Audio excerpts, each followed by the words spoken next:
புதுத்தடம் பார்வையாளர்களுக்கு வணக்கம். சர்வதேச அரசியல் நிகழ்வுகளை பற்றி நம்முடன் உரையாடுவதற்கு அன்பு அண்ணன் திரு கேப்ரியல் அவர்கள் இணைந்திருக்கிறாரு. வாங்க அவர் கூட பேசலாம். அண்ணன் வணக்கம். வணக்கம். கேள்விகளுக்குள்ள போறதுக்கு முன்னாடி உறவுகள் உங்ககிட்ட ஒரு முக்கியமான கோரிக்கை. உங்களுடைய அன்பும் ஆதரவும் தான் எங்களுடைய வளர்ச்சிக்கான முக்கிய ஆற்றலே. அதனால சேனலை புதுசா பாக்குற உறவுகள் சப்ஸ்கிரைப் பண்ணிட்டு பாருங்க. இந்த காணொளி பிடிச்சிருந்தா லைக் பண்ணுங்க, ஷேர் பண்ணுங்க, கமெண்டும் பண்ணுங்க. அப்படியே ஹைப் அப்படின்னு சொல்லிட்டு ஒரு ஆப்ஷன் இருக்கு, அதையும் தட்டி விட்டுடுங்க. இப்போ வாங்க கேள்விகளுக்குள்ள போகலாம். அண்ணன், ஈரான்ல மிகப்பெரிய போராட்டம் ஒன்று வெடிச்சிருக்கு. அதீத பணவீக்கத்தின் காரணமாக ஈரான்ல தென்மேற்கு பகுதியில மிகப்பெரிய போராட்டம் வெடிச்சு அது வன்முறையா மாறி இப்ப 3 பேர் வரைக்கும் இறந்து போயிருக்கிறாங்க. என்னதான் நடக்குது? ஈரான்ல கடந்த சில ஆண்டுகளாவே அங்க சூழல் சரியா இல்லை. ஏற்கனவே ஈரான் மேல ஏகப்பட்ட பொருளாதார ரீதியான அழுத்தங்களை அமெரிக்காவும் மற்ற நாடுகளும் சேர்ந்து போட்டுட்டு இருக்காங்க. ஸோ இதெல்லாம் சேரும்போது நேச்சுரலா பொருளாதார ரீதியா நிறைய பிரச்சனைகள் போயிட்டு இருக்கு. ஃபர்ஸ்டே அங்க 2022ல ஒரு பெரிய ஒரு போராட்டம் அங்க வெடிச்சது. மாஷா அமீனி அப்படின்ற 22 வயது பெண் பார்த்தோம்னா அவங்க அந்த ஸ்கார்ஃபை சரியா போடல. ஸோ அப்ப அவங்களை அரெஸ்ட் பண்ணிட்டு போறாங்க. 3 நாள்ல அவங்க கஸ்டடியில இருக்கும் போதே இறந்துடுறாங்க. 3 நாள் கழிச்சு அதுக்கப்புறம் அது பெரிய ஒரு போராட்டமா வெடிக்குது. லட்சக்கணக்கான பேர் வெளியே வந்து போராடுறாங்க. எல்லா டிஸ்ட்ரிக்ட்ஸுக்கும் போராட்டம் பார்த்தோம்னா அந்த காலகட்டங்கள்ல ஸ்ப்ரெட் ஆகுது. ஏறக்குறைய 500க்கும் மேற்பட்டவர்கள் இறக்குறாங்க இந்த போராட்டங்கள்ல. கவர்மெண்ட்டும் பார்த்தோம்னா 7 பேர் நினைக்கிறேன், 7 பேரை எக்ஸிக்யூட் பண்றாங்க, மரண தண்டனை கொடுக்குறாங்க 7 பேருக்கு. ஸோ அப்பவே பார்த்தோம்னா பெரிய ஒரு போராட்டமா அது வெடிச்சுது. இப்ப திரும்பவும் இன்னொரு போராட்டம் வெடிச்சிருக்கு. இந்த போராட்டம் பார்த்தோம்னா கொஞ்சம் டிஃப்ரெண்ட். அது ஒரு மாதிரி ஒரு ஃப்ரீடம் சார்ந்து ஒரு போராட்டம் அது. ஸோ நாங்க எப்படி ட்ரெஸ் பண்ணுன்றது எங்களோட உரிமை, பெண்களோட உரிமை சார்ந்த ஒரு போராட்டமா ஆரம்பிச்சு அதுக்கப்புறம் அது ஸ்ப்ரெட் ஆகுது. இது டிஃப்ரெண்டான போராட்டம். ஏன்னா இப்ப இரேனியன் கரன்சி பார்த்தோம்னா வேல்யூவை இழந்துட்டு இருக்கு. ரியால் பார்த்தோம்னா பெரிய ஒரு வீழ்ச்சியில இருக்கு. அரௌண்ட் 40% மேல அங்க இன்ஃபிளேஷன் இருக்கு. ஸோ இன்ஃபிளேஷன் இவ்வளவு அதிகமா இருந்தா உங்களுக்கு தெரியும் யார் உள்ளது அதிகமா பாதிக்கப்பட போறது. ட்ரேடர்ஸ். கண்டிப்பா பொருட்களை வாங்க முடியாது, விற்க முடியாது. ஓரளவுக்கு ஒரு ஸ்டேபிளான கரன்சி இருந்தாதான் பிசினஸே பண்ண முடியும். இல்லைன்னா பிசினஸே பண்ண முடியாது. எக்ஸ்போர்ட் பண்ண முடியாது, இம்போர்ட் பண்ண முடியாது. ஒவ்வொரு நாளும் உங்க கரன்சி வீழ்ச்சியில இருந்துகிட்டே இருக்கு. பட்டு கரன்சியோட வேல்யூ கம்மியாகுது. ஸோ இப்ப ட்ரேடர்ஸ் பார்த்தோம்னா அங்க களத்துக்கு இறங்குறாங்க. களத்துல இறங்கி அவங்க போராட ஆரம்பிக்கிறாங்க. ஸோ இப்ப இரேனியன் அரசு கிளியரா பயப்படுறாங்க. அவங்க மாஷா அமீனி இறந்தப்ப வெடிச்ச போராட்டங்கள் இருக்குல்ல, அதை டீல் பண்ண மாதிரி இதை டீல் பண்ண மாட்டேங்கிறாங்க. ஏன்னா அதை டீல் பண்றது கொஞ்சம் ஈஸி தான் அவங்களுக்கு. இவங்க பாருங்க, அமெரிக்காவால தூண்டப்பட்டவங்க இவங்க எல்லாம் நம்ம கலாச்சாரத்துக்கு எதிராக பேசுறாங்க அப்படின்னு நீங்க ஈஸியா சொசைட்டியை போலரைஸ் பண்ணிடலாம். இங்க அப்படி பண்ண முடியாது. ஏன்னா எல்லா நாடுகள்லயும் எல்லா சொசைட்டிலயுமே பிசினஸ் கம்யூனிட்டி தான் பவர்ஃபுல்லான கம்யூனிட்டி. சோ இங்க பிசினஸ் கம்யூனிட்டியே வெளியே வரும்போது இந்த ஆயுதத்தை நீங்க கையில் எடுக்க முடியாது. ஏன்னா நீங்களுமே பிசினஸ் கம்யூனிட்டி சார்ந்தா இருப்பீங்க. ஓகே, டொனேஷன்ஸ் வேணும், பணம் வேணும்னா அங்கதான் போய் நிக்கணும். ஸோ அந்த வகையில பிசினஸ் கம்யூனிட்டி இன்னைக்கு வெளியே வந்திருக்காங்கன்றது பெரிய ஒரு டெவலப்மெண்ட். அதுக்கப்புறம் ஸ்டூடெண்ட்ஸும் போராட ஆரம்பிக்கிறாங்க. இன்னைக்கு இந்த போராட்டங்களும் பார்த்தோம்னா வேகமா எல்லா இடத்துக்கும் இது ஸ்ப்ரெட் ஆகுது. ஸோ இதுக்கான முக்கியமான காரணம் பார்த்தா பெரிய ஒரு பொருளாதார சிக்கல் ஈரான்ல இருக்கு. ஸோ கரன்சியை சகட்டு மேனிக்கு பிரிண்ட் பண்றது, கவர்மெண்ட்டுக்கு செலவுக்கு காசு இல்லை. ஸோ என்ன பண்றாங்க, கரன்சியை கண்மூடித்தனமா பிரிண்ட் பண்றாங்க. அது போக இஸ்ரேலோடய மோதி இருக்காங்க. ஸோ இஸ்ரேலோட மோதும் போது அப்கோர்ஸ் டைரக்டா அவங்க களத்துல கிரவுண்ட்ல இறங்கி சண்டை போடலாலும் இந்த மிசைல்ஸ் வச்சு மாத்தி மாத்தி அட்டாக் பண்ணிக்கிட்டாங்க. அது பார்க்கும்போது 150 மிசைல் அனுப்புனாங்க, 200 மிசைல் அனுப்புனாங்கலாம் நம்ம பேசிட்டு இருந்தோம்.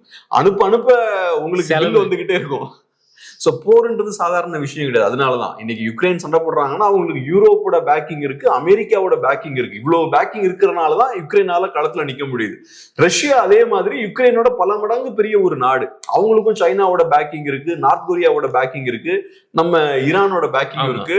இல்லைன்னா நிக்க முடியாது. ஸோ அப்படி இருக்கும்போது ஈரானுக்கு ஒண்ணு பொருளாதார ரீதியா நிறைய சிக்கல் இருக்கு. அமெரிக்கா ஈரானை ஐசோலேட் பண்ணி வச்சிருக்காங்க. அது போக இந்த சண்டையும் கூட. ஸோ மில்லியன்ஸ் ஆஃப் டாலர்ஸ் அவங்களுக்கு அங்கேயும் செலவாகுது. இதெல்லாம் சேரும் போது ஒரு பாயிண்ட்ல பட்டுன்னு வெடிச்சிருச்சு. ஸோ அதனால இப்ப ஈரான்ல சூழல் சரியில்லை. அதாவது $1 இணையான ஈரானின் ரியாலின் மதிப்பு ஏறக்குறைய 14 லட்சம்.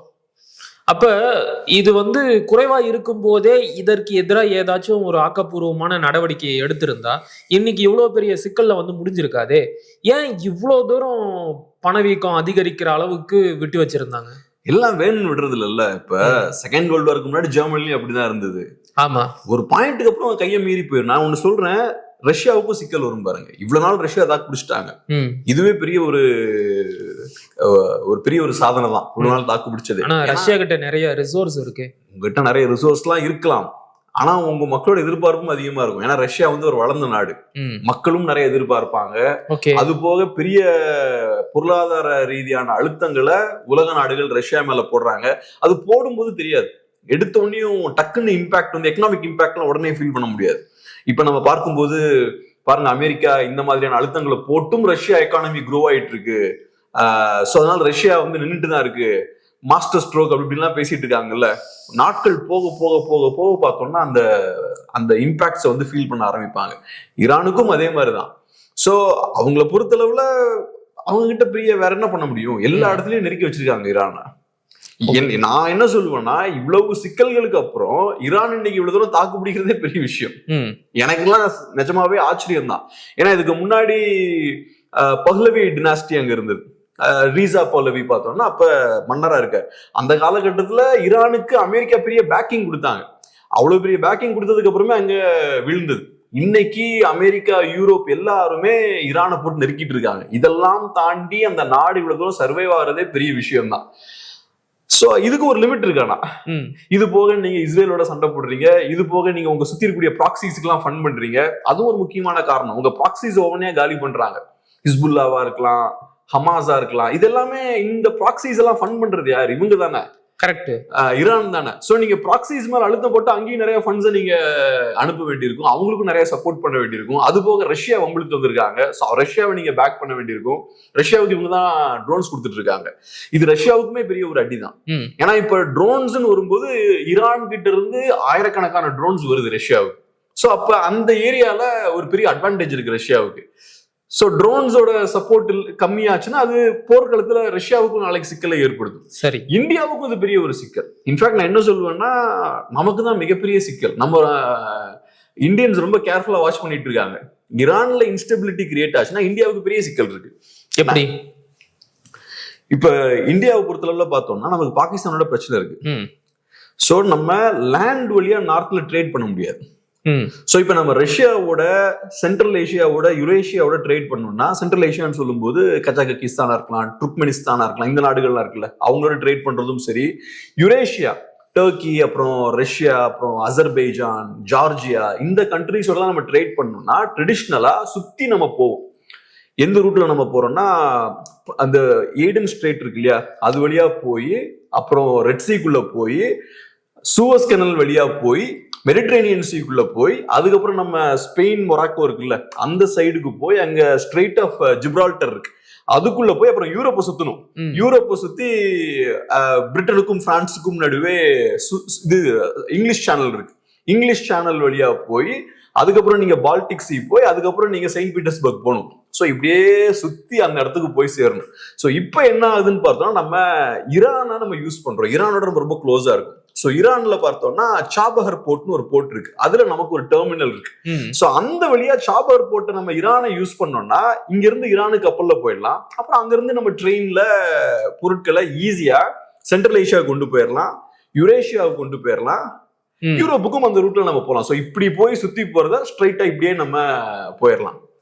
குஜராத்லாம் முக்கியமான பாயிண்ட். ஸோ குஜராத் அதெல்லாம் நம்ம அனுப்பிடலாம். குஜராத்ல அந்த என்ன போட்டு தீன் தயாள் போர்ட்லாம் இருக்கு இல்லையா, அந்த போர்ட்ல இருந்தெல்லாம் நம்ம பொருட்களை கொண்டு போயிடலாம். இது நம்ம பண்றதுக்கான காரணமே என்னன்னா, நம்ம பாகிஸ்தானை பைபாஸ் பண்றோம்.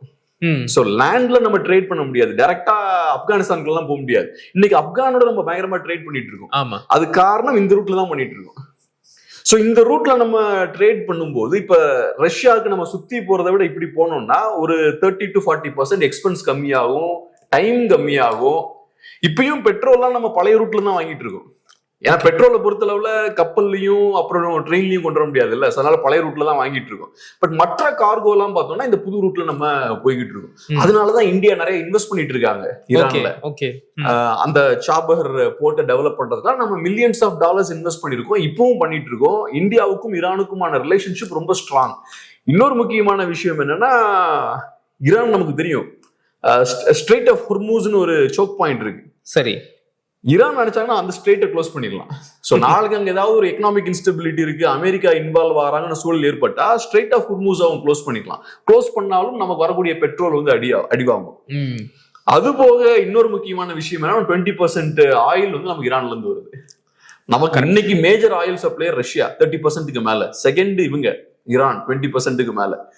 அமெரிக்காலாம் கடைசியில தான் இருக்கு, பின்னாடி தான் இருக்காங்க. 5-6% தான் அமெரிக்கால இருந்து வருது. நம்ம அமெரிக்காவை பத்தி நிறைய பேசினாலும் ஆயில் பார்த்தோம்னா கம்மியா தான் வருது. சவுதி அரேபியாட்ட இருந்து நம்ம கம்மியா தான் வாங்கிட்டு இருக்கோம், யுஏஇ இருந்து கம்மியா தான் வாங்கிட்டு இருக்கோம். சோ இதே நமக்கு கிளியரா தெரியுது பாருங்க, நம்ம ப்ரையாரிட்டி யாருன்னு பாருங்க, ஈரானும் ரஷ்யாவும் இருக்காங்க. சோ அதனால ரஷ்யாவை பாதிச்சாலும், ரஷ்யா சிக்கல்ல மாட்டினாலும் நமக்கு பிரச்சனை தான், ஈரான் பிரச்சனைல மாட்டினாலும் நமக்கு பிரச்சனை தான். சரி, ஈரான் ரொம்ப ரொம்ப அவசியம் இந்தியாவுக்கு. இப்ப இந்த போராட்டம் வந்து அடுத்த கட்டத்துக்கும் நகர்ந்துருச்சு. நீங்க சொன்ன மாதிரி ஆரம்பத்துல வணிகர்கள் மட்டுமே போராடிக்கிட்டு இருந்தாங்க. ஆனா இப்ப ஈரான்ல இருக்கிற 10 முக்கிய புகழ்பெற்ற பல்கலைக்கழகங்களை சேர்ந்த மாணவர்களும் போராட்ட களத்துக்கு வந்திருக்கிறாங்க. கொஞ்சம் கொஞ்சமாக நாட்டில் உள்ள மக்களும் இந்த போராட்டத்துல ஈடுபட ஆரம்பிச்சிருக்கிறாங்க. இது எங்க போய் முடியும்? இப்ப இரேனியன் கவர்மெண்ட்டை பொறுத்தளவு டிஃபென்ஸ்ல தான் இருக்காங்க. அவங்க எடுத்தோன்னே இவங்கெல்லாம் அந்நிய கைக்கூலிகள், அமெரிக்காவால இயக்கப்படுறவங்க எல்லாம் சொல்ல, எங்களுக்கு புரியுது உங்களுக்கு நிறைய பிரச்சனைகள் இருக்கு, நாங்க சரி பண்றோம்னு சொல்றாங்க. அப்புறம் லீவ் விட்டாங்க எல்லாத்துக்கும். கேட்டா கிளைமேட் ரொம்ப மோசமா இருக்குன்னு சொல்லி லீவ் விட்டோம்ட்டாங்க. தண்ணி பிரச்சனை வேற இருக்கு. ஆமா, நம்மளுமே தமிழ்நாட்டிலே பாக்குறோம்ல, போராட்டங்கள் எல்லாம் பெருசா வெடிக்கும் போது 2009 காலகட்டங்கள் எல்லாம் காலேஜ் எல்லாம் மூடினாங்கல்ல, ஏறக்குறைய அந்த மாதிரியான ஒரு விஷயத்தையும் பண்றாங்க. ஆனா நம்ம எல்லாருக்கும் தெரியும் ஏன் நடக்குது. அது போக நீங்க சொன்ன மாதிரி வேற சிக்கல்களும் இருக்கு. பவர் ஷார்டேஜ் இருக்கு, வாட்டர் ஷார்டேஜ் இருக்கு. பணம் இல்லைனாலே எல்லா ஷார்டேஜும் வந்துடும் உங்களுக்கு. ஸோ இந்த மாதிரி எல்லா சிக்கல்களும் இருக்கு. கவர்மெண்ட் வந்து டிஃபென்ஸ்ல தான் இருக்காங்க. 100% கிளியரா சொல்ல முடியும், ஈரான்ல கவர்மெண்ட் வந்து ரொம்ப நாள் நிக்காது. ஆனா இந்த போராட்டத்தோட அவங்க வீழ்வாங்கன்னு எனக்கு தெரியல. ஆனா வீழ்வதற்கான வாய்ப்பு இருக்குன்னு சொல்றாங்க. குறிப்பா இந்த போராட்டம் ஸ்டார்ட் பண்ணும் போது வணிகர்கள் இத ஆரம்பிக்கிறாங்க. அதுக்கப்புறம் கவர்மெண்ட்டுக்கு எதிரான ஒரு போராட்டமா மாறுது. அங்க கொமேனிக்கு எதிராக கோஷங்கள் எழுப்பப்படுது, ரீசா பஹ்லவிய சப்போர்ட் பண்ணி கோஷங்கள் எழுப்பப்படுது. சோ இந்த விஷயம் நடக்குது. சோ இது காட்டக்கூடிய விஷயமே என்னன்னா, இப்ப அவரு இந்த மன்னர் நல்லவர்லாம் நான் பார்க்கல. அவர் ஒரு மன்னர் தான். அவரு நிறைய தவறுகள் பண்ணி தான் அவரை தூக்கி வெளில வீசியிருக்காங்க. பட் இருந்தாலும் இவரை எதிர்த்து அவரை சப்போர்ட் பண்றாங்கனாலே மாற்றத்தை விரும்புறாங்க அப்படின்றதுதான் முக்கியமான பாயிண்ட். சோ அதனால நம்ம வெயிட் பண்ணி பார்ப்போம். 22லயும் இந்த டவுட் இருந்தது. 22ல இதை விட பெரிய போராட்டமா இருந்தது. 22க்கு அப்புறம் இதுதான் பெரிய ஒரு ஈரானை உழுக்கக்கூடிய ஒரு போராட்டம். சரி, நான் இப்படி கேட்கிறேன், போராடும் மக்களால ஈரானுடைய அரசாங்கத்திற்கு எந்த ஒரு ஆபத்தும் வரல அப்படின்னாலும் இந்த சமயம் பார்த்து இஸ்ரேல் ஏதாச்சும் தாக்குதல் நடத்தினா அதை ஈரானால தாக்கு பிடிக்க முடியுமா? இஸ்ரேல் இப்ப தாக்குதலாம் நடத்த மாட்டாங்க. நான் இஸ்ரேலும் நல்ல கண்டிஷன்ல இல்ல, அவங்களுக்கும் நிறைய சிக்கல்கள்லாம் இருக்கு. ஸோ அதனால இஸ்ரேல் இப்ப போய் ஈரானை வம்பிழுக்க வேண்டிய தேவை கிடையாது. ஆனா என்னோட பேசிக்கான அண்டர்ஸ்டாண்டிங் என்னன்னா, இப்போ 2 ஆக்சிஸா ஃபார்ம் ஆயிருக்கு உலகத்துல. ஒன்னு China, Russia, Iran, north Korea, இவங்கெல்லாம் சேர்ந்து ஒரு ஆக்சிஸ். இன்னும் வேற நாடுகள் இருக்காங்க, பட் மெயினான நாடுகள்லாம் இந்த நாடுகள்லாம். இன்னொரு ஆக்சிஸ் பார்த்தோம்னா அமெரிக்கா, யூரோப், இவங்கெல்லாம் யூரோப்பியன் கண்ட்ரிஸ்லாம் சேர்ந்து ஒரு ஆக்சிஸ் ஃபார்ம் பண்ணிருக்காங்க. என்னோட நம்பிக்கை என்னன்னா, இந்த சைனா, ரஷ்யா தான் இருக்கக்கூடிய ஆக்சிஸ் இருக்குல்ல, ஏதோ ஒரு பாயிண்ட்ல அந்த ஆக்சிஸ் கொலாப்ஸ் ஆகும். இப்ப இனிஷியலா பார்த்தோம்னா சின்ன சின்ன நாடுகள்லாம் வீழுது. சின்ன சின்ன நாடுகள் சொல்றது, ஈரான் பெரிய நாடு தான், பட் சைனாவோட எல்லாம் ஒப்பிடும்போது, ரஷ்யாவோட ஒப்பிடும்போது சின்ன நாடு. சோ ஈரான் அடி வாங்குறாங்க. ஏதோ ஒரு பாயிண்ட்ல நார்த் கொரியாவும் விழும். நார்த் கொரியாலாம் தாக்கு பிடிக்க முடியாது ரொம்ப நாள். நீங்க இந்த மாதிரி நாள் இருக்கிறதே பெரிய விஷயம். நீங்க பாட்டு இப்படி செவரை கட்டி போட்டு தனியா நீங்க ஐசோலேட்டா வாழ்ந்துட்டுலாம் இருக்க முடியாது. ஈரானுக்கும் அதே மாதிரிதான். அது ஒரு மத அடிப்படைவாதிகளால ரன் பண்ணப்படுற ஒரு நாடு. அப்படி ஒரு நாடு ரொம்ப நாள் சர்வே ஆக முடியாது. ஈவன் ரஷ்யாவுமே நான் அப்படிதான் பாக்குறேன். ஆனா இந்த 2 நாடுகள் சீக்கிரமா விழுவதற்கான நிறைய வாய்ப்பு இருக்கு. லாங் ரன்ல ரஷ்யாவும் விழும். என்னோட அண்டர்ஸ்டாண்டிங் என்னன்னா, கடைசியில நிஜமான ஒரு சண்டைன்றது சைனாவுக்கும் அமெரிக்கன் ஆக்சஸுக்கும் தான் இருக்கும் அப்படின்ற மாதிரி பாக்குறேன். பாப்போம், அது மேபி இது வந்து அதீதமான இமேஜினேஷனாவும் இருக்கலாம். ஆனா இப்ப ஒண்ணு கிளியர் ஆயிருச்சு, 2 டீமா உலகம் இப்ப ஸ்பிளிட் ஆயிருக்கு. அதை நம்ம கிளியர் கட்டா பார்க்க முடியுது. முன்னாடி இந்த அளவுக்கு டிவைட் கரெக்டா இருக்காது. எஸ்பெஷலி யுக்ரைன் வார் ஸ்டார்ட் ஆனதுக்கு அப்புறம் இந்த அலைன்மெண்ட் பாத்தீங்கன்னா கரெக்டா நடக்குது. நார்த் கொரியா ரொம்ப ஸ்ட்ராங்கா ரஷ்யாவை சப்போர்ட் பண்ண ஆரம்பிக்கிறாங்க. ரஷ்யாவுக்கும் சைனாவோட டிபெண்டன்ஸ் அதிகமாயிருச்சு. அது வரைக்கும் ரஷ்யாவுக்கு சைனாவோட டிபெண்டன்ஸ் ரொம்ப இல்ல.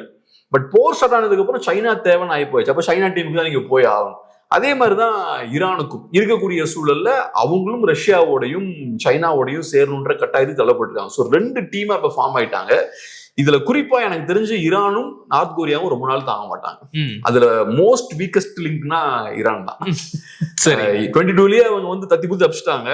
இப்ப திரும்ப இன்னொரு ப்ரொடெஸ்ட் போகுது, பாப்போம். இதுல தப்பித்தாலும் ரொம்ப ரொம்ப நாட்கள் போக மாட்டாங்க அவங்க. சரி, இது தொடர்பா இறுதி கேள்வி. இப்ப ஈரான் வந்து இஸ்ரேல் வந்து ஈரானை தாக்கல அப்படின்னாலும் ஈரானோட ப்ராக்சிஸா இருக்கிற ஹவுட்டிஸ் மற்றும் பல அமைப்புகள் எல்லாம் இருக்கு இல்லையா இஸ்ரேலை சுத்தி, இதுதான் சமயம் இப்போ போட்டு அடிக்கலாம் அப்படின்னு இஸ்ரேல் தொடங்குவாங்களா? எனக்கு தெரிஞ்சு அவங்க ஹமாஸ ஏறக்குறைய ஹமாஸை விட்டுருங்க, ஹவுட்டிஸும் அப்படிதான் இருக்காங்க. ஹமாஸும் சரி, ஹிஸ்புல்லாவும் சரி, ஹவுட்டிஸும் சரி, அவங்க எல்லாரையுமே ரொம்ப பெரிய லெவல்ல வீக்கன் பண்ணிட்டாங்க. இப்ப ஹவுட்டிஸோட செயல்பாடுகள் என்ன ஒன்னும் பெருசா இல்லையே. ஹவுட்டிஸையும் ரொம்ப பெரிய லெவல்ல வீக்கன் பண்ணிட்டாங்க. ஆனா அவங்களும் அப்பப்ப வந்து இஸ்ரேலோட கப்பல்களை சிறைபிடிக்கிறாங்க. அவங்க கிட்ட இருக்கிற மிசைல்ஸை வச்சும் இஸ்ரேலை தாக்கி இருக்கிறாங்க.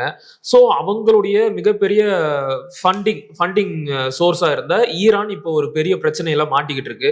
இந்த நேரம் பார்த்து இவங்களை எல்லாம் அடிச்சு காலி பண்ணிடலாம் அப்படின்னு சொல்லி இஸ்ரேல் யோசிக்க. எனக்கு தெரிஞ்சு இஸ்ரேல் ஏற்கனவே பண்ணி முடிச்சிட்டாங்க. ஹவுட்டிஸ் ஏறக்குறைய ஒன்றும் பெருசா ஒன்றும் கிடையாது. ஹவுட்டிஸும் சரி, ஹமாஸும் சரி, ஹிஸ்புல்லாவும் சரி, எப்பவுமே யுஎஸ்எஸ்ஆரை வீழ்த்தும் போது ஃபர்ஸ்ட் சுத்தி இருக்கக்கூடிய வீக்கா நாட்களை அடிச்சுட்டு பெரிஃபெரி அடிச்சுட்டு தான் உள்ள வருவாங்க.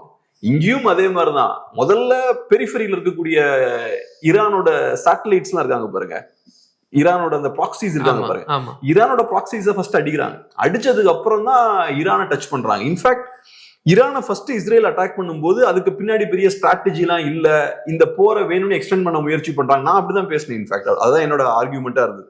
அதுக்கான காரணம் என்னன்னா, பெஞ்சமின் நெதன்யாகு பவர்ல இருக்கிறதுக்காக அந்த விஷயத்த பண்ணிருக்காங்க அப்படின்றது என்னோட ஆர்கியூமெண்டா இருந்தது. அது ஒரு முக்கியமான ரீசன் தான். அதுல ஒண்ணு இப்பயும் மாற்றுக்கிறது. போர்னா எலெக்ஷன் வந்துரும். ஆமா, போர் நீடிக்கிறது டெஃபினட்டா நெதன்யாகுக்கு நல்லதுதான். பட் அதையும் தாண்டி இதுவும் ஒரு ரீசனா இருக்கலாம், இதுவும் ஒரு முக்கியமான ரீசனா இருக்கலாம். ஏன்னா இப்ப இஸ்ரேல் ஒன்னும் எக்கனாமிக்கலா கொலாப்ஸ் ஆக போறது கிடையாது. இஸ்ரேலுக்கு பெரிய பேக்கிங் இருக்கு.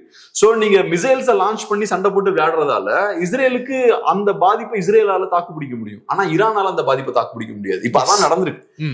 சோ நீங்க ஒரு $500 million செலவழிக்கிறீங்கன்னா உங்களுக்கு ஒரு 2 வருஷம் கழிச்சு அதோட விளைவு தெரியும். கரெக்ட். ஓகே, மக்களுக்கு போய் சேர வேண்டிய காசு போய் சேராதுல.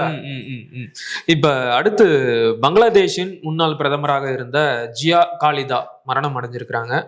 அந்த செய்தியை பாத்தீங்களா? ஆமா, ஒரு 3-4 days முன்னாடி அவங்க காலமானாங்க. காலிதா ஜியாவுக்கு பெரிய ஒரு ஸ்டேச்சர் உண்டு. 3 times பிரைம் மினிஸ்டர் அவங்க. ஃபர்ஸ்ட் ஃபீமேல் பிரைம் மினிஸ்டர் நினைக்கிறேன் பங்களாதேஷ். ஆமா, ஃபர்ஸ்ட் உமன் பிரைம் மினிஸ்டர் அவங்க. ஜியாவுர் ரஹ்மானோட ஒய்ஃபும் கூட அவங்க. அவர் வந்து அதிபரா இருந்தார், பங்களாதேஷோட அதிபரா இருந்தாருன்னு நினைக்கிறேன். ஜியாவுர் ரஹ்மான் தான் பிஎன்பி கட்சியை ஆரம்பிச்சது. அவர் வந்து எப்படின்னா அவர் ஒரு மாதிரி ஒரு லெஜெண்டரி ஃபிகர் தான் அவர். அதுல மாற்று கருத்தே இல்லை. ஏன்னா இப்ப பங்களாதேஷோட விடுதலையில ஜியாவுர் ரஹ்மானுக்கு பெரிய ரோல் உண்டு. 71 அவர் தான் அனௌன்ஸ் பண்றாரு பங்களாதேஷோட ஃப்ரீடம் அனௌன்ஸ் பண்றாரு. அப்ப அவர் பாகிஸ்தானி மேஜரா இருக்காரு, மிலிட்டரி ஜெனரல் அவர் மேஜரா இருக்காரு அப்ப. அதுக்கப்புறம் பங்களாதேஷ்ல அவரு பிஎன்பி கட்சியை ஸ்டார்ட் பண்றாரு. அப்புறம் ஏன்னா முஜிபுர் ரஹ்மானை பொறுத்தளவுல அது சிங்கிள் பார்ட்டி சிஸ்டம் தான், அப்ப டெமோக்ரஸி கிடையாது, மல்டி பார்ட்டி டெமோக்ரஸி இல்ல. ஜியா தான் அதெல்லாம் மாத்துறாரு. ஜியாவுர் ரஹ்மான் தான் அந்த மாற்றத்தை கொண்டு வராரு. அப்புறம் பிஎன்பி வருது. பிஎன்பியை பொறுத்தளவுல சைனா பிஎன்பியை பேக் பண்றாங்க, இந்தியா முஜிபுர் ரஹ்மானோட அவாமி லீகை பேக் பண்றாங்க. இந்த மாதிரியான ஒரு விஷயம் போகுது. ஸ்டார்டிங்ல இருந்தே அப்படிதானே. பாகிஸ்தான் பார்த்தோம்னா பாகிஸ்தான சைனா தான் பேக் பண்ணுது, இந்தியா பங்களாதேஷை பேக் பண்ணுது ஸ்டார்டிங்ல இருந்து. அந்த மோதல் அப்ப இருந்தே நடந்துட்டு இருக்கு. சோ இப்ப பங்களாதேஷ் பார்த்தோம்னா ஒரு முக்கியமான டேர்னிங் பாயிண்ட்ல இருக்கு. அந்த மாதிரி முக்கியமான டேர்னிங் பாயிண்ட்ல இருக்கும்போது பார்த்தோம்னா அந்த மரணங்கள்லாம் நடக்கிறது நம்ம பார்க்க முடியும். இப்ப களத்துல இருந்து 2 முக்கியமான பிளேயர்ஸுமே காணும். ஷேக் ஹசீனாவும் இந்தியாவுக்கு போயிட்டாங்க, காலிதா ஜியா இறந்துட்டாங்க. ஏறக்குறைய 30 years பார்த்தோம்னா 30 இல்ல 30க்கு மேலேயே காலிதா ஜியா வர்சஸ் ஷேக் ஹசீனா தான். 2 பெண் தலைவர்களுக்கு இடையில தான் போட்டி. வார் ஆஃப் த பேகம்ஸ் வாங்குது. ஏன்னா பேகம்னா அவங்க மொழியில அது வந்து என்னன்னா இந்த ராணி இல்லைன்னா ஒரு ஹை ஸ்டேச்சர் உமன் வாங்க, அந்த ஒரு தகுதியான ரொம்ப அப்பர் கிளாஸ் உமனை தான் பேகம் வாங்க. சோ பேட்டில் ஆஃப் த பேகம்ஸ்னா இந்த 2 பெண்களும் மோதுறதுதான். ஏறக்குறைய 35 years பாத்துக்கோங்க. அது ஒரு சின்ன நாடு தான், இப்ப புதுசா உருவான நாடு தான். 50 years ஹிஸ்டரி தான் இருக்கு. அது 35 years இவங்க 2 பேரும் மோதி இருக்காங்க. திடீர்னு பார்த்தோம்னா இப்ப ஒரு பெரிய ஒரு பொலிட்டிக்கல் சேஞ்ச் நடக்குது. 2 பேருமே களத்துல இல்ல, இயற்கையா இறந்திருக்காங்க. காலிதா ஜியா, ஷேக் ஹசீனா இன்னைக்கு இங்க இருக்காங்க. ஷேக் ஹசீனாவுமே இரங்கல் தெரிவிச்சிருக்காங்க. சோ இது பெரிய ஒரு டேர்னிங் பாயிண்ட் தான். முக்கியமா அவங்களோட இறப்பு பார்த்தோம்னா இப்ப February மாதம் 12ஆம் தேதி எலெக்ஷன் வரப்போகுது பங்களாதேஷ்ல. காலிதா ஜியாவோட பையன் தாரிக் ரஹ்மான் பார்த்தோம்னா இப்ப லண்டன்ல இருந்து அவரு பங்களாதேஷ்க்கு வந்திருக்காரு. ஏறக்குறைய 17 இயர்ஸ் கழிச்சு இப்பதான் அவரு பங்களாதேஷ்க்கு வராரு. ஏன்னா 2008லயே அவர் தப்பிச்சு போயிடுறாரு. அவர் டார்ச்சர் பண்ணிட்டு கூட வாய்ப்பு இருக்குன்றாங்க அந்த காலகட்டத்துல. சோ அரெஸ்ட் பண்ணிடுவாங்க, அரெஸ்ட் பண்ணா நம்ம உயிரோட இருப்போமான்றதே கேள்விக்குறிதான். அப்படின்ற சூழல் இருக்கும்போது தப்பிச்சு போயிடுறாரு. அதுக்கப்புறம் இப்பதான் வராரு. வந்ததுக்கு அப்புறம் அவருக்கு பெரிய வரவேற்பு கிடைக்குது பிஎன்பி கட்சியை பொறுத்தளவுல. 15 இயர்ஸ் கண்டினியூஸா ஷேக் ஹசீனா தான் ஆட்சி பண்றாங்க, பிஎன்பி அடிச்சு நொறுக்கிடுறாங்க. இருக்கவே முடியாதுன்ற சூழல் தான் தாரிக் ரஹ்மானுக்கு எல்லாம் இருக்கு, அதனால தப்பிச்சு போறாரு. இப்ப 15 இயர்ஸ் கழிச்சு ஷேக் ஹசீனா அங்க ஓடியாச்சு, இப்ப சூழல் மாற ஆரம்பிக்குது. சோ தாரிக் ரஹ்மான் பங்களாதேஷ் வந்ததுக்கு அப்புறம் பெரிய வரவேற்பு கிடைக்குது. அடுத்தது பிஎன்பி தான் ஜெயிப்பாங்கன்ற சூழல் இருக்குது. இந்த டைம்ல கரெக்டா அவங்க இறந்திருக்காங்க. இதுல காலிதா ஜியாவோட பெரிய சக்சஸ் என்னன்னா, நான் சொன்ன மாதிரி 15 இயர்ஸ் பார்த்தோம்னா ஒரு சர்வாதிகாரி மாதிரி தான் ஷேக் ஹசீனா ஆட்சி பண்ணாங்க. ஓகே, பேருக்கு டெமோக்ரஸின்னு சொல்லிக்கலாம், ஆனா ஒரு சர்வாதிகாரி மாதிரி தான் அவங்க செயல்பட்டாங்க. அந்த காலகட்டத்துல பிஎன்பி கட்சிக்காரங்களும் தலைவர்களும் குறிவைக்கப்பட்டாங்க. சோ அந்த 15 வருஷம் கட்சியை கட்டுக்கோப்பா மெயின்டைன் பண்றது பெரிய ஒரு சாதனை. ஆனா காலிதா ஜியாவே 2 முறை ஊழல் குற்றச்சாட்டுல கைது பண்ணி சிறையில் அடைக்கப்பட்டாங்க. அதெல்லாம் நிறைய இருக்கு. இப்ப நீங்க தாரிக் ரஹ்மான் எடுத்துட்டீங்கன்னா அவர் மேல 80-90 வழக்கு இருக்கு, இவங்க மேலயும் நிறைய வழக்குகள் இருக்கு. அரசியல் இதெல்லாம் சகஜம் தானே. ஊழல்லாம் ஒரு பெரிய குற்றச்சாட்டு. நான் என்ன காலிதா ஜியா என்ன உன்னதமான ஆட்சி பண்ணாங்களா நான் சொன்னேன், அதெல்லாம் சொல்ல. இப்ப திமுகவை பொறுத்தளவுல 10 இயர்ஸ் அவங்க ஆட்சியில இல்லாம இருந்தாங்க. அப்ப ஓரளவுக்கு அந்த கட்சி உடையாம பாத்துக்கிட்டாங்கல்ல, அது அவங்களோட வெற்றி தானே. அதுக்கு நம்ம ஊழலற்றவர்கள் தூய்மையானவர்கள் நான் சொல்ல வரல. ஆனா 10 இயர்ஸ் அதிகாரத்துல இல்லைனாலும் அவங்களுக்கு கட்சியை கட்டுக்கோப்பா மெயின்டைன் பண்ண முடிஞ்சது இல்ல, அந்த ஆங்கிள் இருந்து நான் வரேன். ஓகே, சோ காலிதா ஜியாவை பொறுத்தளவுல பிஎன்பி கட்சியை ஓரளவுக்கு மெயின்டைன் பண்ணாங்க. ஒரு 15 இயர்ஸ் அந்த கட்சி உடையாம மெயின்டைன் பண்ணாங்க. அங்க இன்னும் சூழல் கஷ்டம். ஷேக் ஹசீனா ஒரு சர்வாதிகாரி மாதிரி செயல்பட்டாங்க, அதையும் தாண்டி மேனேஜ் பண்ணாங்க. சோ இன்னைக்கு தாரிக் ரஹ்மான் இன்னைக்கு வரும்போது கட்சி இன்னும் இருக்கு களத்துல. லட்சக்கணக்கான பேர் வெளியே வராங்க, சப்போர்ட் பண்றாங்க. பிஎன்பி திரும்பவும் பவருக்கு வரதுக்கான வாய்ப்பு இருக்குன்ற சூழலும் இருக்கு. சோ அதனால இப்போ கரெக்டா ஒரு டிஃப்ரெண்டான ஒரு டேர்னிங் பாயிண்ட நோக்கி பங்களாதேஷ் போகும்போது கரெக்டான அந்த ஜங்ஷரும் வாங்கல, அங்க இந்த அம்மையார் பார்த்தோம்னா காலமாயிருக்காங்க. ஹிஸ்டரியில பெரிய முக்கியமான ஒரு பெரிய அனுதாப அலை வீசிக்கிட்டு இருக்கு. அனுதாப அலையும் அவங்களுக்கு இருக்கு. ஆல்ரெடி தாரிக் ரஹ்மானுக்கு பெரிய சப்போர்ட் இருக்கு. அது போக இந்த டைம்ல எலெக்ஷனுக்கு முன்னாடி அவங்க இறக்கும் போது நீங்க சொல்ற மாதிரி அனுதாப அலையும் இருக்கு. சோ அதெல்லாம் பிஎன்பிக்கு ஃபேவரபிளா ஒர்க் ஆகும்னு நினைக்கிறேன். இப்ப பங்களாதேஷை பொறுத்த வரைக்கும் ஏற்கனவே அங்க ஒரு அமைதியற்ற சூழல் நிலவுது. தொடர் போராட்டங்களால அங்க ஒரு நிலையற்ற தன்மை இருக்கு. அது மட்டும் இல்லாம இந்துக்களுக்கு எதிரான கலவரங்களும் அதிகரிச்சிருக்கு. இதனால இந்திய அரசும் பங்களாதேஷ கண்டிச்சிருக்கிறாங்க. இந்த நிலைமையில அடுத்த மாசம் வரப்போற தேர்தல்ல பிஎன்பி ஜெயிக்கிறதுக்கான வாய்ப்பு இருக்கு அப்படின்னு சொல்றீங்க. பிஎன்பி எப்பெல்லாம் பங்களாதேஷ்ல ஆட்சி அதிகாரத்துல இருந்திருக்கிறாங்களோ அப்பெல்லாம் இந்தியா கூட சரியான ஒரு நல்லுறவில் இருந்த மாதிரி வரலாறு இல்லை. சோ இப்படிப்பட்ட சூழல்ல மறுபடியும் பிஎன்பி ஜெயிச்சுட்டா அது இந்தியாவிற்கும் பங்களாதேஷிற்குமான உறவை எந்த அளவிற்கு வலுப்படுத்தும், இல்லைன்னா எந்த அளவிற்கு பாதிக்கும்? அதான் ஒண்ணு என்னன்னா, ஹிஸ்டாரிக்கலா பிஎன்பி இந்தியாவோட ரொம்ப க்ளோஸா இருந்தது கிடையாது. இன்ஃபேக்ட் அவாமி லீக் அவங்க விமர்சிக்கும் போதும் பங்களாதேஷ் அவாமி லீக் இந்தியாவோட ஒரு சேட்டலைட் ஸ்டேட்டா மாத்திட்டாங்க. சோ பங்களாதேஷோட அந்த அட்டானமி பறி போயிருக்கு, இந்தியாவோட ஆதிக்கம் அதிகமா இருக்கு, இப்படின்ற குற்றச்சாட்டுகள் எல்லாம் பிஎன்பி சைட்ல இருந்து வச்சிருக்காங்க. சோ ஹிஸ்டாரிக்கலா பார்க்கும்போது அப்கோர்ஸ் இந்தியாவுக்கும் பிஎன்பிக்கும் பெரிய ஒரு ரிலேஷன்ஷிப் இருந்தது கிடையாது. அதே மாதிரி ஹிஸ்டாரிக்கலா பார்க்கும்போது பங்களாதேஷுக்கு விடுதலை கிடைக்கும் போதே பார்த்தோம்னா இந்தியா அவாமி லீகை சப்போர்ட் பண்றாங்க. அதே மாதிரி யூஎஸ்எஸ்ஆரும் பார்த்தோம்னா பெங்காலோட ஃப்ரீடம் தான் அவங்களும் சப்போர்ட் பண்றாங்க. சோ நேச்சுரலா இப்ப என்ன ஆகுது, அமெரிக்கா அந்த பக்கம் போயிடுவாங்க, சைனா அந்த பக்கம் போயிடுறாங்க. சைனாவுக்கும் யூஎஸ்ஆருக்கும் பெரிய ரிலேஷன்ஷிப் கிடையாது. சோ எல்லாம் அந்த சைடு போயிடுறாங்க.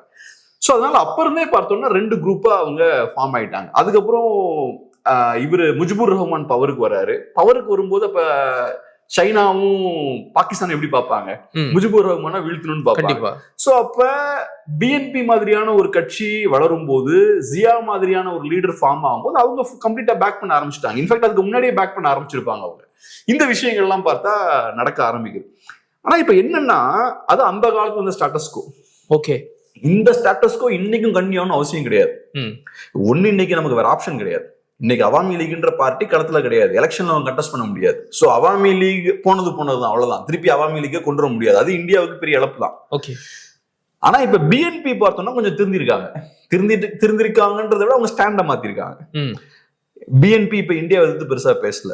ஹிந்துஸுக்கு எதிராகவும் பெருசா பேசல. சோ அவங்க ஒரு விதமா அவாமி லீக் விட்டு சென்ற அந்த வெற்றிடத்தை ஃபில் பண்ணதான் முயற்சி பண்றாங்க. ஓகே, ஒரு நல்ல எக்ஸாம்பிள் சொல்றேன். இப்ப ஆப்கானிஸ்தான் எடுத்துக்கிட்டீங்கன்னா, அமெரிக்காக்காரங்க அங்க இருக்கும்போது ஃபர்ஸ்ட் யார் அங்க பிரைம் மினிஸ்டரா இருந்தாங்க? இவரு கர்சாய் அப்படின்ற ஒருத்தர் பிரைம் மினிஸ்டரா இருந்தார். அதுக்கப்புறம் இன்னொருத்தர் பிரைம் மினிஸ்டரா இருந்தார்.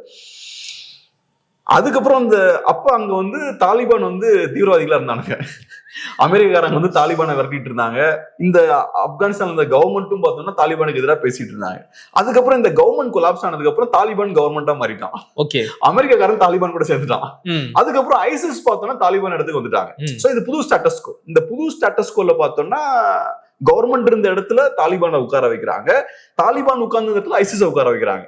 அமெரிக்கா இதுக்கு முன்னாடி எப்படி கவர்மெண்ட்டை சப்போர்ட் பண்ணாங்களோ அதே மாதிரி தாலிபானோட பேச்சுவார்த்தைகள்ல சுமூகமான ஒரு ரிலேஷன்ஷிப்பை தாலிபானோட மெயின்டைன் பண்றாங்க. ஏறக்குறைய ஸ்டேட்டஸ்கோ இப்படிதான் மாறும். இப்ப அவாமி லீக் களத்திலேயே இல்லை, அந்த இடத்துக்கு இப்ப பிஎன்பி வராங்க.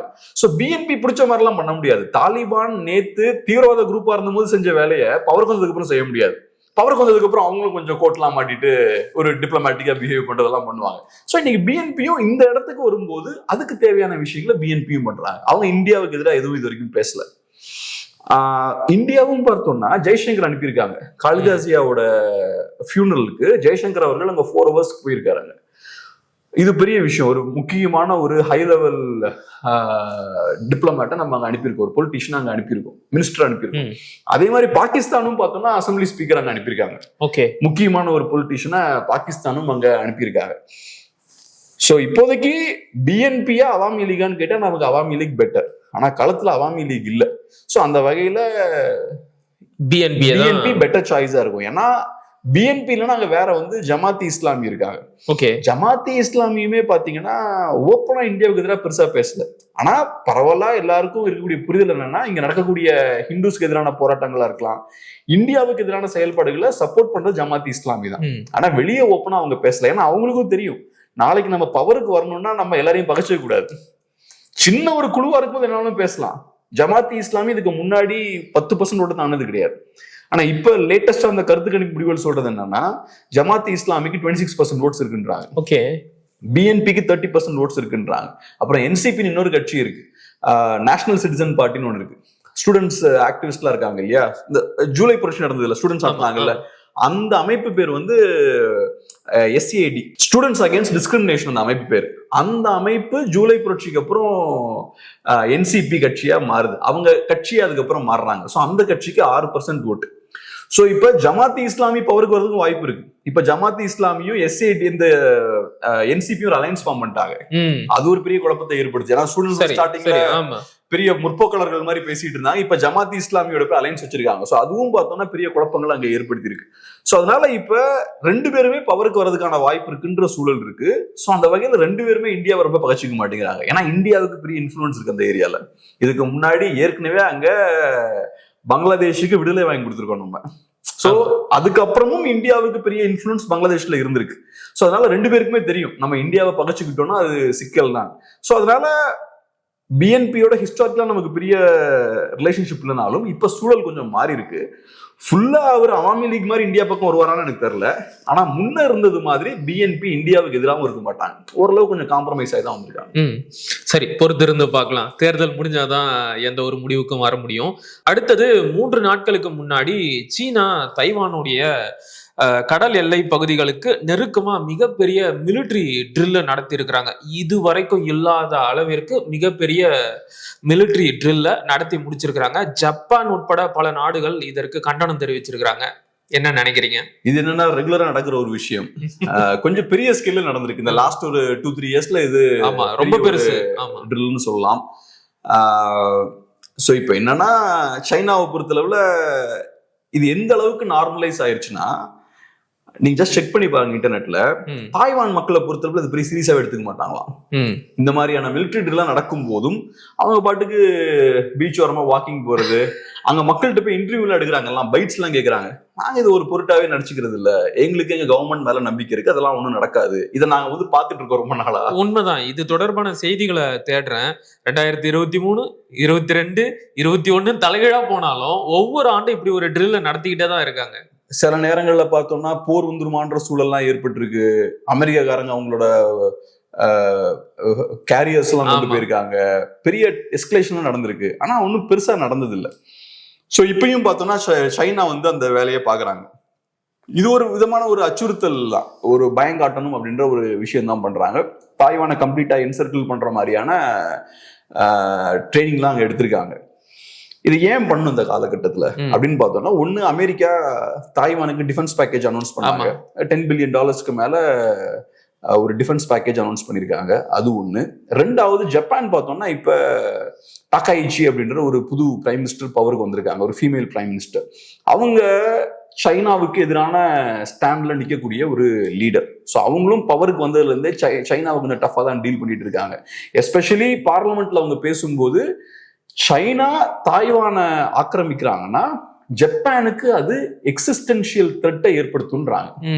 சோ தாய்வான் மட்டும் சைனா கைக்கு போயாச்சுன்னா ஜப்பானோட இருப்பையே அது கேள்விக்குறியா அப்படின்னு அவங்க சொல்றாங்க. அப்ப அதுக்கு அர்த்தம் என்ன? தாய்வானை நம்ம விட்டு கொடுக்க கூடாதுன்றத அதோட அர்த்தம். சோ இப்ப சைனா உடனே பயங்கரமா கோவப்படுறாங்க. தாக்காயிச்சி ரொம்ப டிப்ளமேட்டிக்கா தான் அந்த வார்த்தைகளை ஃப்ரேம் பண்றாங்க. பட் இருந்தாலும் சைனாவுக்கு பெரிய ஒரு கோவம். ஏன்னா சைனாவை பொறுத்தளவுல தாய்வான் என்னோட நாடு, டெக்னிக்கலா என்னோட பகுதி, அது எனக்கு சொந்தமான பகுதி தான் தாய்வான். ஸோ நாங்க என்ன வேணாலும் பண்ணுவேன், உனக்கு என்ன அப்படின்றதுதான் சைனாவோட ஸ்டாண்டா இருக்கு. ஆனா இப்ப அமெரிக்கா, ஜப்பான், பிலிப்பீன்ஸ் இந்த மாதிரி நாடுகள்லாம் எடுத்துக்கிட்டோம்னா லேசா விட்டுட்டு போயிட முடியாது. குறிப்பா பிலிப்பீன்ஸை விட்டுருவோம், அமெரிக்கா, ஜப்பான், அப்புறம் சவுத் கொரியாலாம் எடுத்துப்போமே, அவங்களுக்கு இது சிக்கலான ஒரு தருணம் தான். ஸோ அதனால இந்த டிஃபென்ஸ் லைன் இருக்கு. இப்போ அந்த பசிபிக் கடல்ல வந்து ஐலண்ட் செயின் ஸ்ட்ராட்டஜின்ற ஒரு ஸ்ட்ராட்டஜி ஒன்று வச்சிருக்காங்க சரி Americans. First Island chain, second Island chain, third Island chain. Taiwan வந்து ஃபர்ஸ்ட் ஐலண்ட் செயின்ல முக்கியமான ஒரு link. South Korea, Japan, Taiwan, Philippines இதெல்லாம் ஃபர்ஸ்ட் ஐலண்ட் செயின். சைனாவை உள்ள கண்டெயின் பண்றதுக்கு உள்ளே இரு. ஆமா. செகண்ட் ஐலண்ட் செயின்ல ஹவாய் ஐலண்ட்ஸ் இதெல்லாம் செகண்ட் ஐலண்ட் செயின்ல இருக்கும். அப்புறம் கடைசியில பார்த்தோம்னா ஆஸ்திரேலியா, அதுக்கும் தாண்டி போனா அமெரிக்கா இருக்கும். ஸோ அதனால ஐலண்ட் செயின் ஸ்ட்ராட்டஜியை யூஸ் பண்ணி தான் சைனாவை கண்டெயின் பண்ணுன்றது அவங்களோட பிளான். தாய்வான் மட்டும் சைனா கைக்கு போயாச்சுன்னா அந்த ஐலண்ட் செயின் ஸ்ட்ராட்டஜி உடஞ்சிரும், ஃபர்ஸ்ட் லேயர் உடஞ்சிரும். ஸோ அதை டெஃபினட்டா அலோவ் பண்ண மாட்டாங்க. குறிப்பா ஜப்பானுக்கு இது பெரிய ஒரு சிக்கல். ஐலண்ட் செயின் உடஞ்சிருன்றது வேற, ஜப்பான் கிட்ட வந்து உட்காந்துருவான். தாய்வான்ல இருந்து ஜப்பான் ரொம்ப பக்கம் தான். நான் சொல்றது மெயின்லேண்ட் ஜப்பான்ல. ஜப்பான் நிறைய வேற தீவுகள்லாம் இருக்குல்ல. சோ சில தீவுகள் பார்த்தோம்னா ரொம்ப நெருக்கத்துல இருக்கு, 70 கிலோமீட்டர் டிஸ்டன்ஸ்ல இருக்கு. சோ அதனால ஜப்பானோட டெரிட்டரியை இவங்க நெருங்கிடுவாங்க சைனா. சோ அதனால சைனா கிட்ட தாய்வான் போறத ஜப்பானும் விரும்ப மாட்டாங்க, அமெரிக்காவும் விரும்ப மாட்டாங்க. அமெரிக்காவை பொறுத்தளவுல பசிபிக் கடல் நம்ம கண்ட்ரோல்ல இருக்கணும். பசிபிக் கடல கடந்தாச்சுன்னா அங்க அந்த சைட்ல அமெரிக்கா இருக்காங்க. சோ பசிபிக் நம்ம கண்ட்ரோல்ல இருக்கணும்ன்றது அமெரிக்காவோட ஸ்ட்ராட்டஜி. இப்போதைக்கு ட்ரம்ப் வந்து இந்த சம்பவம் நடந்ததுக்கு அப்புறம் அவர் பெருசா ரியாக்ட் பண்ணல. நான் எதுக்கும் டென்ஷன்லாம் ஆக மாட்டேன்ற மாதிரி பேசியிருக்காரு. அப்புறம் இவரு சைனீஸ் ஒரு பிரசிடென்ட் பேர் என்ன, ஷி ஜின்பிங் பொறுத்தளவுல எனக்கும் அவருக்கு நல்ல ரிலேஷன்ஷிப் இருக்கு. இந்த மாதிரி வேற விஷயங்கள்லாம் பேசுறாரு. ஆனா பெருசா கண்டிக்கவும் இல்ல, பெருசா சர்ப்ரைஸ் ஆன மாதிரியும் ரியாக்ட் பண்ணல. ஆனா என்னோட நம்பிக்கை என்னன்னா சைனாவும் யோசிச்சு தான் செயல்படுறாங்க, அடிச்சவங்க கவுழ்த்தவங்க எதுவும் பண்ணல. அது காரணம் என்னன்னா சைனாவுக்கும் தெரியும் இது சீரியஸான வேலை, இதுல நம்ம உள்ள இறங்கணும்னா கண்டிப்பா அங்கிருந்து வரும் அப்படின்னு தெரியும். சோ ஈஸியா விட்டுட்டு போக மாட்டாங்கன்னு தெரியும்.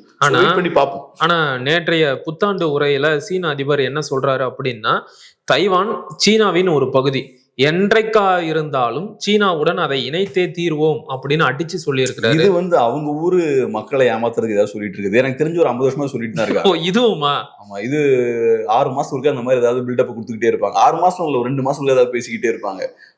தாய்வான் என்னாலும் நாங்க தாய்வானை மீட்டுருவோம், அது எங்களோட இன்டெகிரல் பார்ட், ஆச்சா புச்சான் ஏதாவது பேசிட்டு இருப்பாங்க. நீங்க அப்கோர்ஸ் அது உங்களோட இன்டெகிரல் பார்ட்டா இருக்கலாம், இல்லாமலும் இருக்கலாம், அதெல்லாம் செகண்ட். ஆனா மக்களுக்கு அங்க இருக்க மக்களுக்கு விருப்பம் இல்லை. கடைசியில டிசைட் பண்ண வேண்டியது அந்த மக்கள். அந்த மக்களை பொறுத்தளவுல சைனாவோட போறதுக்கு எந்த விருப்பமும் அவங்களுக்கு இல்ல. ரெண்டாவது சைனாவோட போகாமலே ரொம்ப செழிப்பா இருக்காங்க, ரொம்ப அட்வான்ஸ்டான ஒரு பகுதியா இருக்கு. சின்ன ஒரு நாடா இருந்தாலும் அவங்களோட பெர் கேபிட்டா இன்கம் எல்லாம் பார்த்தா அவ்வளவு இருக்கு. இன்னைக்கும் செமிகண்டக்டர்ஸ் எல்லாம் பார்த்தோம்னா தாய்வான் ஆமா பெரிய ஒரு லீடரா இருக்காங்க அவங்க. ஸோ அப்படி இருக்கும்போது அந்த மக்கள் என்ன சொல்றாங்க, நாங்க தனியா போயிட்டு இருக்கோம், தனியா இருக்கோம் தான் சொல்றாங்க. ஸோ அதனால சைனாக்கு என்ன கிளைம் வேணாலும் இருக்கலாம். எண்ட் ஆஃப் த டே நீங்க தாய்வான்ல கை வச்சீங்கன்னா ஜப்பான் இருக்காங்க, சவுத் கொரியா இருக்காங்க, அப்புறம் யூஎஸ் இருக்காங்க. ஸோ இவங்களெல்லாம் மீறி தான் நீங்க வாங்கணும். கடைசியில ஆஸ்திரேலியாவில் பார்த்தீங்கன்னா பாம்பர்ஸ்லாம் நிப்பாட்டிருக்காங்க. இந்த நியூக்ளியர் பாம்ஸ்லாம் டிராப் பண்றதுக்கான பாம்பர்ஸ்லாம் நிப்பாட்டிருக்காங்க. ஸோ அதனால அப்புறம் நியூக்ளியர் சப்மரின்ஸ்லாம் அந்த சைடில் இருக்கு, ஹவாய் ஐலண்ட்ஸ்லாம் இருக்குன்னு நினைக்கிறேன். ஸோ இந்த சிக்கல்லாம் இருக்கு. இதெல்லாம் நீங்க பார்த்து இதெல்லாம் கணக்குல எடுத்து தான் சைனா அந்த ரிஸ்க் எடுக்கணும். ஓகே. ஸோ சைனா உள்ள போகணும்னா இவ்வளவு டிஃபென்ஸை பில்ட் பண்ணி வச்சிருக்காங்க அந்த சைட்ல பசிபிக்ல. பார்ப்போம். இப்போதைக்கு சைனா அந்த ரிஸ்க் எடுக்கல. ஆனா போக போக நாட்கள் ஆக ஆக சைனாவோட அக்ரஷன் இன்க்ரீஸ் ஆயிட்டு தான் இருக்கு. அதையும் பார்க்க முடியுது. ஓகே. ஏன்னா சைனா பெருசும் ஆயிட்டு இருக்காங்கல்ல. 20 இயர்ஸ்க்கு முன்னாடி இந்த சைனா வேற, இன்னைக்கு இருக்கிற சைனா வேற. ஆமா. சைனா பெருசும் ஆகுறாங்க. இதுல என்ன சிக்கல்னா பெருசாயிட்டே இருந்தா கூட பிரச்சனை இல்லை. ஒரு பாயிண்ட்ல ஒரு தேக்க நிலையும் இப்ப ஏற்படுது. தேக்க நிலை ஏற்பட்டா சைனாவுக்கு உள்ள நிறைய பிரச்சனைகள் வரும். சைனாவுக்கு உள்ள நிறைய பிரச்சனைகள் வரும்போது மக்களோட அட்டென்ஷனை டைவர்ட் பண்றதுக்கு வெளியே யாரு கூடயாவது போய் வம்பளுக்க வேண்டியிருக்கும். பொதுவாக யூஸ்வலா அந்த எக்கனாமிக் ரெசெஷன் எல்லாம் ஏற்படும் போதுதான் போருக்கு போவாங்க. அப்ப நிஜமாவே நாடுகளுக்கு இடையே இருக்கக்கூடிய முரண்களும் இன்க்ரீஸ் ஆகும். அதே மாதிரி நாடுகளுக்குள்ள கோபம் இருக்கும் இல்லையா, அதையும் டைவர்ட் பண்ணும். ஓகே. சோ போருக்கு போறதுக்கு அதனால இந்த பொருளாதார வீழ்ச்சி காலகட்டங்கள் கரெக்டான காலகட்டங்களா இருக்கும். இப்ப சைனாலயும் அந்த சிக்கல் இருக்கு. growth எல்லாம் டவுன் ஆயிருச்சு. சோ அதனால அது ஒண்ணு. சைனா ஒண்ணு பெருசா இருக்கு, growthம் டவுன் ஆயிருக்கு. பாப்போம் நெக்ஸ்ட் என்ன பண்றாங்கன்னு பாப்போம். சரி, நம்ம பொறுத்து இருந்து பார்க்கலாம். பல கருத்துக்களை பகிர்ந்துக்கிட்டீங்க. மிக்க மகிழ்ச்சி. நன்றி.